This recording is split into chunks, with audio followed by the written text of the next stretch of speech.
സ്വാതന്ത്ര്യദിനത്തിൽ ചെങ്കോട്ടയിൽ നടത്തിയ പ്രസംഗത്തിൽ സുദർശന ചക്ര മിഷൻ പ്രഖ്യാപിച്ച് പ്രധാനമന്ത്രി നരേന്ദ്രമോദി 10 വർഷത്തിനുള്ളിൽ രാജ്യത്തിന്റെ സുരക്ഷാ കവചം ശക്തിപ്പെടുത്തുകയെന്ന ലക്ഷ്യത്തോടെയാണ് പ്രധാനമന്ത്രി സുദർശന ചക്ര ദൗത്യം ആരംഭിക്കുന്നുവെന്നത് പ്രഖ്യാപനം നടത്തിയത്. 2035ഓടെ രാജ്യത്തിന്റെ സുരക്ഷാ കവചം വിപുലീകരിക്കാനും ശക്തിപ്പെടുത്താനും ആധുനികവൽക്കരിക്കാനും താൻ ആഗ്രഹിക്കുന്നു.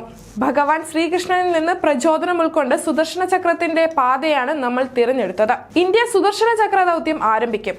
ഈ ആധുനിക സംവിധാനത്തിന്റെ ഗവേഷണവും വികസനവും നിർമ്മാണവും എല്ലാം ഇന്ത്യയിലായിരിക്കും.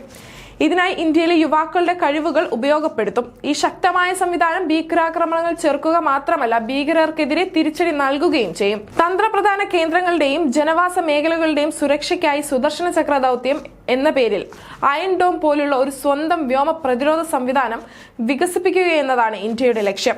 തദ്ദേശീയമായി നവീകരണത്തോടും കരുത്തുറ്റ പ്രതിരോധ സംവിധാനങ്ങളോടുമുള്ള ഇന്ത്യയുടെ പ്രതിബദ്ധതയാണ് സുദർശന ചക്ര ദൗത്യമെന്നും പ്രധാനമന്ത്രി പറഞ്ഞു.